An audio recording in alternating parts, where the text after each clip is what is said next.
So this comment is made 4 days ago at the time of recording, and it states, the best way to solve the argument between Islam and Christian. So that is interesting. So I assume this guy is a Christian because I'm a Muslim. So he says that the best way to solve the argument between Islam and Christian. I'm not sure whether he is from a third party and saying Islam and Christian, but my first assumption is he is from Christian faith.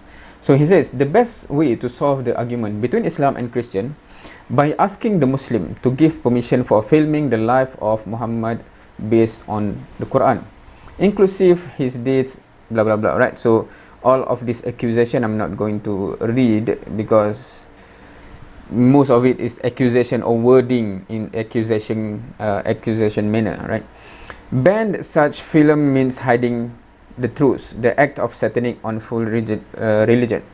Jesus Christ movie based on Bible can be seen freely anytime from internet. If the Muslim can't give the permission as Christian did, just take their book and ask them get away to stop the liar. All right. So there's two angles of this from my perspective when I read this. One is he talking about the life story? Muslim would want the life story of Prophet Muhammad SAW to be hidden. Okay, so that's one thing. Or is it because Muslim do not want a film depicting Prophet Muhammad SAW? Because that's two things. One is the depiction of an actor playing the role of Prophet Muhammad SAW. So that is, generally speaking, we can see that Muslim scholars says no, you shouldn't do that, right? But that is not because we want to hide the life story, because there's a movie, The Message, right? This is from the year, I'm not sure, you can search this long time ago, I think before I was born even. The Message, where the movie depict what happened without showing the figure Prophet Muhammad SAW on camera. So it is filmed in a way that Prophet Muhammad SAW will never appear on a screen. So there's the Sahabah, the companion says, oh, Prophet says this, and there's dialogue, etc. Right? So it is always referring to Prophet Muhammad SAW as the third person, and they heard from Prophet, etc. Right? So that's one way to go about it. So, but that is not to hide what happened. That's just because depiction of Prophet Muhammad SAW is the one that is to be not done, right? So I'm not the best person to elaborate on why Muslims do not want Prophet Muhammad SAW being acted by any given actor, for example, right? Or even the depiction on screen. But the story can be told, right? Just like okay, this going back to, so that's one angle, the depiction. But in terms of the story itself, here's my comment to this, right? So I said, I'm not sure what he's saying. Are you saying that the documenting one's life and filming one's life fundamentally different? So I had said that we have accounts by Aisha herself on her life throughout the marriage, etc. Because he mentioned about the marriage, etc. Right?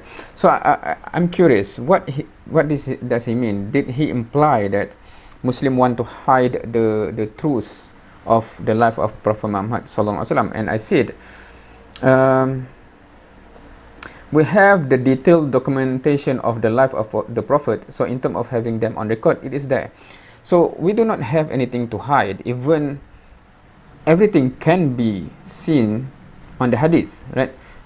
Even the intimate aspect of it, right?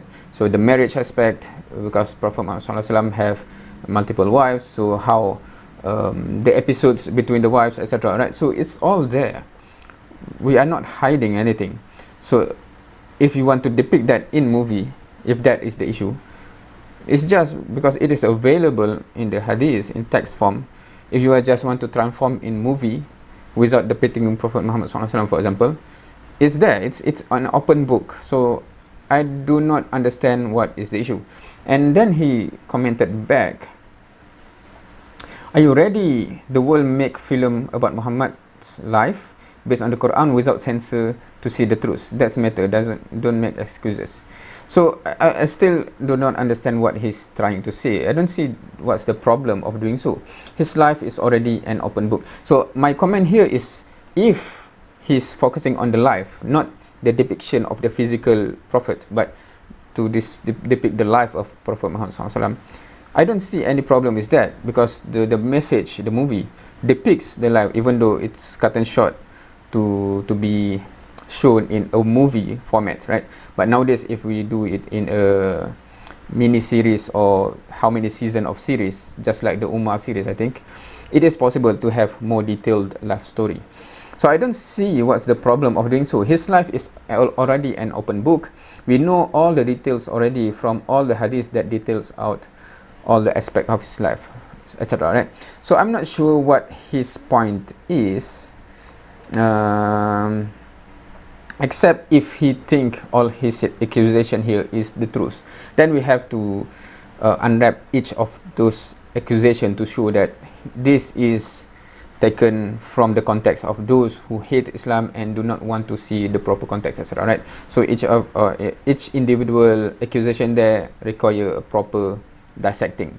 But if he think that Muslims are ashamed or do not want a full depiction of Prophet Muhammad SAW life, what do you think? What are you talking about? Because we learn about the hadith, about all of the aspect of Prophet Muhammad SAW life, including his various aspect, meaning as a leader of the battle, or the army, the leader of the country, leader of the household, as a father, as a husband, etc., etc., as a friend to the companions, as the leader to the companions, as the servant of Allah subhanahu wa ta'ala, Abdullah, right, etc., etc., etc. We know all of those details, so we do not have anything to hide. And his statement, as if, okay, now from Muslim perspective, we do not put Jesus and Muhammad SAW verses, right, because we learn and we put all the prophets, including Prophet Jesus or Isa, Moses or Musa, up high there, because we learn from them. We try to emulate their teachings, their fundamentals, their life, etc., including, of course, Prophet Muhammad SAW, where we know much more detail about him, of course. Right, so I'm not sure what is the issue of he tried to say here, unless he imagined certain things based on his accusation that he written there, that I do not want to read out loud. Then he have to justify first all the accusation, right? So then we can proceed to say that, if everything put in context, understood properly, etc., there's no reason, there's nothing to hide. In fact, we learn everything to emulate the life of Prophet Muhammad sallallahu alaihi wasallam. Right, so that's what I can say with regard to this. In fact, because we learn about the life of Prophet Muhammad sallallahu alaihi wasallam in the classes of hadith, sirah, etc., right? So if anyone can depict it in a way that is suitable, without the depiction of the figure etc., I think many kids can learn. Even I don't know if there's anyone who have made cartoons, etc., to depict the lesson to be learned from the life of Prophet Muhammad sallallahu alaihi wasallam, right? So in fact, I would think that's a good thing if it can be done properly. That's it for this comment. Thank you for watching. See you next time.